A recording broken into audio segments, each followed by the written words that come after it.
अब आप एक छोटी सी बात समझिए,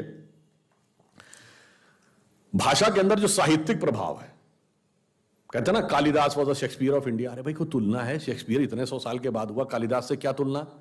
और तुलसीदास ने 1,40,000 से अधिक शब्दों का प्रयोग किया है, और जहां तक मैंने पढ़ा था शेक्सपियर ने शायद 18-19 हजार शब्दों का प्रयोग किया है। तुलसीदास से तुलना नहीं शेक्सपियर की, कालिदास से क्या तुलना करने लगे? जिस जिस प्रकार की सुंदर उपमाएं हैं, जिस जिस प्रकार की, मतलब आपको शायद ये पता हो कि Sanskrit is the mother of all languages, ये किसने कहा था? किसी इंडियन ने नहीं कहा था। विलियम जोन्स, जो कि कलकत्ता हाईकोर्ट के जज थे, जिन्होंने Royal Asiatic Society of Bengal बनाई, उन्होंने कहा। उन्होंने सबसे पहला कौन सा ग्रंथ ट्रांसलेट किया और क्यों वो आकर्षित हुए?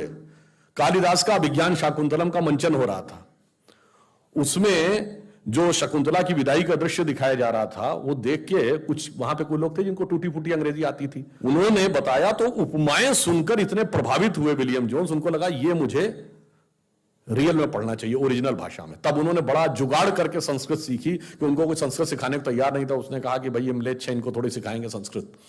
पर उन्होंने सीखी, और फिर अभिज्ञान शाकुंतलम और विद्याधर का हितोपदेश, जिसको यूरोप में फेबल्स ऑफ द बीदा पाई कहते हैं, क्योंकि विद्याधर वो बोल नहीं पाते थे, वही व्याकरण वर्तनी का अंतर आ जाता था, तो उसको उन्होंने ट्रांसलेट किया। और जब उसने ओरिजिनल पढ़ी तो विलियम जोन्स ने लिखा है कि उसको पढ़ने के बाद, खासकर अभिज्ञान शाकुंतलम के चतुर्थ सर्ग में शकुंतला के विदाई के दृश्य में जो उपमाएं दी गई, मैं परप्लेक्स्ड हो गया कि ह्यूमन माइंड का इमेजिनेशन इतना ऊपर हो सकता है। मगर वो हमारे यहां कभी उस चीज से एकदम काट दिया गया। मैंने एक, मतलब मुझे पूरी कविता नहीं याद है, कहा जाता है कि कालिदास अंतिम समय में जब वो श्रीलंका गए, एक जनश्रुति है, तो वो एक गणिका के यहां चले गए थे। उसने कहा राजा ने वो दी है समस्या पूर्ति, तो उस पर कविता बनानी होती थी। तो राजा ने समस्या पूर्ति ये दी थी, कमले कमलोत्पत्ति श्रूयते न तु दृश्यते, यानी कमल के ऊपर कमल उगता है, ये सुना जाता पर दिखाई तो नहीं पड़ता।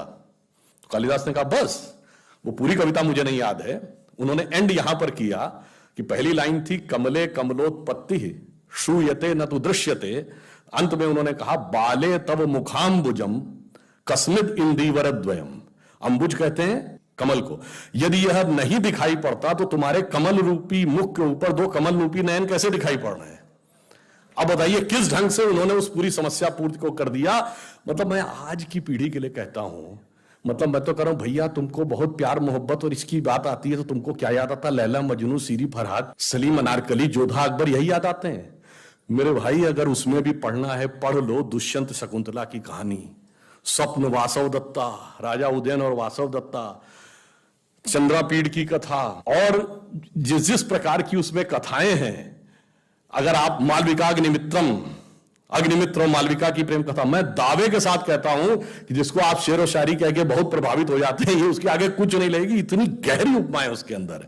तो मैंने इसलिए कहा साहित्य हो, विज्ञान हो, राष्ट्रवाद हो, सबके साथ किस प्रकार से जोड़ा जाता है। और देखिए जोड़ने में तोड़ने के तत्व कहां पे खोजे जाते हैं। मैं जब पहली बार यहां आया 2005 में, भाजपा की राष्ट्रीय परिषद थी मुंबई में, 31 दिसंबर 2005 को वो समाप्त हुई। तो अंत में प्रमोद महाजन जी ने वो यहाँ का बड़ा प्रख्यात जो नाटक है, जो हर जगह दिखाया जाता है, जानता राजा, उसका मंचन किया। और जानता राजा के अंत में क्या बोला जाता है? अंतिम वाला छंद याद है? इंद्र जिमी जम्ब पर, बाड़व सुअंब पर, रावण सदम्ब पर, रघुकुल राज है। ये शिवाजी के राज्य के बारे में। इसका अर्थ आप लोगों को पता हो तो आपको उसकी फिर ध्वन्यात्मक कहते हैं, इंद्र जिमी जम्ब पर। जिम्भासुर एक वृत्तासुर था ना, इसको इंद्र ने हराया था।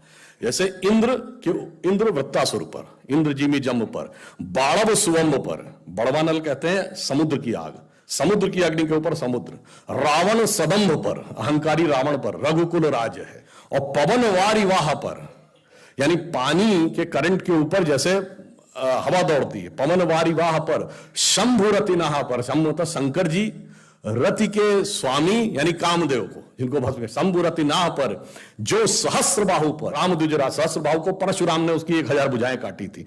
द्विजराम यानी ब्राह्मण राम, जो सहस्र बाहु पर राम द्विजराज है। और दावा द्रुम दंड पर, दावानल कहते हैं जंगल की अग्नि को। और जंगल की अग्नि सबसे प्रखर तब होती है जब वो बांस के जंगलों में लगती है। द्रुम दंड को कड़कड़ करती हुई पूरी अग्नि फैलती चली जाती है। दावा द्रुम दंड पर, भूषण बितुंड पर जैसे मृगराज है, जैसे हिरणों के झुंड के ऊपर सिंह है, और कान्ह जिनि कंस पर, ये तो समझ में आ ही रहा होगा, तेज तम अंश पर, और त्यों म्लेच्छ वंश पर शेर शिवराज है। ये लिखा गया है अवधि में, सुनाया जाता है मराठी के नाटक में, और प्रेरणा देता है राष्ट्रवाद की।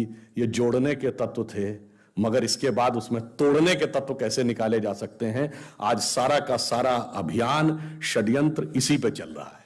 अगर आपको ध्यान हो, शिवाजी की जब सेना चलती थी तो उसके लिए जो बोला जाता है उसी नाटक में, वो क्या है, साजी चतुरंग सैन अंग में उमंग धारे, सारे जा शिवाजी जंग जीतने चलत है। ये तो समझ में आएगा, वो चतुरंगणी सेना को सजाकर शिवाजी जंग को जीतने के लिए चलते हैं।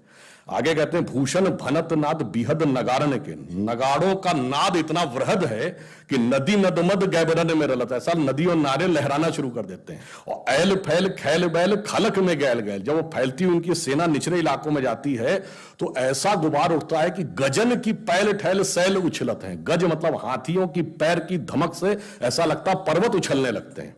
और उससे जो धूल निकलती है उससे लगता है सूर्य इस कदर ढक जाता है कि वो तारे जैसा दिखने लगता है।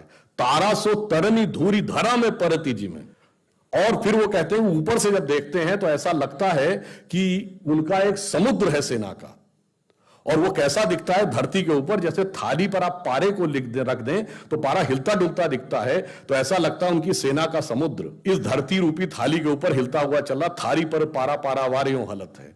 अब ये तो अर्थ बताया, मगर इसी को जब पूरे धुन में गाया जाता था, जो उसकी रिदम थी, उसको आप सुनिए तो आपको एक अलग अनुभूति होती है। क्या कि साजी चतुरंग सैन अंग में उमंग धार, सारजा शिवाजी जंग जीतने चलत है, भूषण बनत नाद बिहद नगारन के, नदी नद मद गैबरन में रलत है, एल फैल खैल बैल खलक में गैल गैल, गजन की पहले ठैल सैल उछलत है, और तारा सुतरनी धूरी धरा में परती जी में, थारी पर पारा पारा वारियों हलत है। अब बताइए, इससे बढ़िया रैप मिलेगा कहीं? इससे ज्यादा टंग ट्विस्टर कोई मिलेगा कहीं? इससे ज्यादा राष्ट्रवाद की प्रेरणा मिलेगी कहीं? इससे ज्यादा उत्साह मिलेगा? उसकी बजाय अंग्रेजी के आतुकांत शब्दों को जोड़कर रैप बनाते हो। मेरे भाई, भाषा की महानता देखो, संस्कृति की विराटता देखो, उसके अंदर मिलती हुई प्रेरणा देखिए, तो सारी की सारी चीजें आपको एक साथ नजर आती